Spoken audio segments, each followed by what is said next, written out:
اکثریت چې خلک وګوره په اول کې به می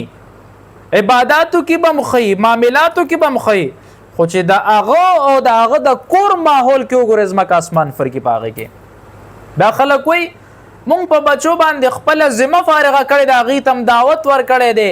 اغه می کینول دي خبره مې ور سره کړی دا مهنت مې په کړی دی خصوص بچی نه مني او مثال کې حضرت نوح علیه السلام را پیش کړي چې نوح علیه السلام خپل بچی ته دعوت کړی خو کافر وفات شه خبره غلطه ده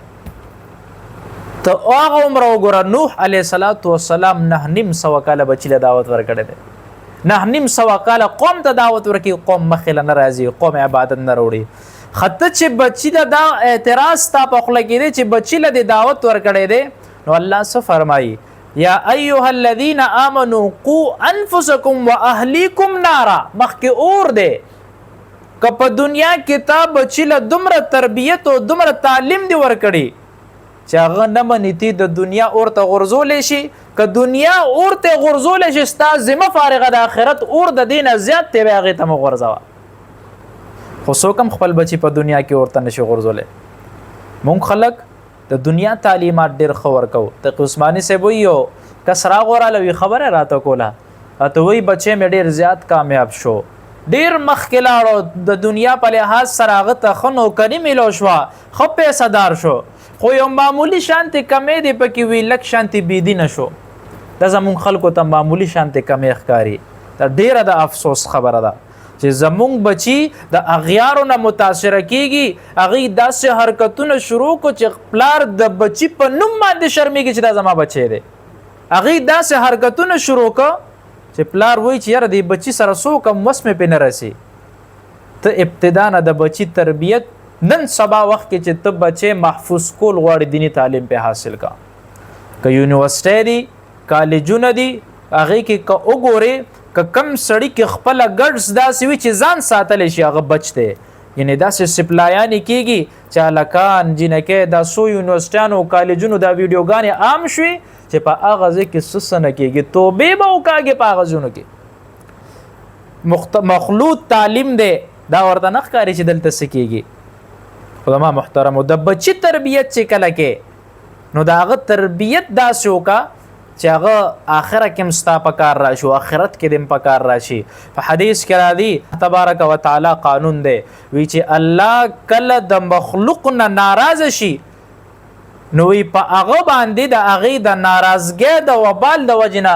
هغه شانتې مسلط کی که الله ترې ناراضي وي نو آخره کې به ورسره ښېګڼه کېږي مثلا نو ستا یو بچی دی هغه بچی د پاره ته حلال حرام پرېښه د بچی تربیت ته ونه که دینی تعلیم دې په حاصل نه که خوشې دې کو چېره څه کې کوه خفه کېږي ورته نو بیا به د هغه بچی وبال پتا په آخره کې راځي کور کې به دې ځای نه چې بوډا شي په والو والو به دې وجني سپېړه سکان به درکوي دا موږ نه پټې خبرې نه دي نن سبا هره دویمه درېیمه ورځ داسې څه واقعه راغلې وي چې په هغه واقع کې یا پلار د کوره ویستې وي یا پلار ته پانسي اچولي یا د مرۍ نه نیولي یا بچو ورسره داسې څه حرکت کړي چې هغه حرکت د بیانول نه وتي او مخکې ورځ هغه په جایداد باندې هغه پلار یې سملولی او کله سکان ورکوي کله لت ورکوي بیا پلار فریادونه کولو چې پخته مې ماتې دي دینی تعلیم بچو ته وښایې دا د سړي حق دی ګوره دا مه وایه چې یاره زما ذمه برې شوه زما ذمه نه برې کېږي دې سره چې خپله عبادات ښه ډېر زیات کوم او زما بچي هغه بېدینه وي د دین تعلیمات بچو له ورکول پکار دي چې هغه بچی په دنیا کې هم ستا وي په آخرت کې هم ستا وي یاد وساتئ ګورئ سخته روز را روانه ده د دنیا دا مزې دا چرچې دا لذتونه به هم دلته پاتې شي کم سړی مړ شو د قیامت شروع دی حساب کتاب به ورکوي که یو سړی ډېر اغلام وکړي که یو سړی ډېر غبن وکړي که یو سړی ډېر هم دنیا پرستي وکړي خو د دې جواب مخکې ورکول دی که دې جواب ته څوک د ټینګې وي نو بیا دې کوي خو دې جواب ته به څوک د ټینګي چې رب کریم هلته ولاړي او په هغه وخت کې الله غوسئ چې بنده ما ژوند دې له خو نه و درکړی چې په دنیا کې خپله زندګي بس تېره کې عقل مې دې له درکړی حالانکې فرشتې خو ډېرې افضلې وې هغوی خو شپه ورځ زما عبادتونه کوي خو ته مې غوره په دې کې چې فرشتو ته مې ووې چې آدم ته سجده وکړه ولی چې هغه له تعلیمات ورکو تا تعلیمات شاته وغورځول. مونږ دا دعوی کو چې یاره مونږ به لوی خلق شو، دنیا کې به زمونږ نمونه مخکې لاړ شي، ټوله دنیا به زمونږه محتاج شي. دا زمونږه وهم دی.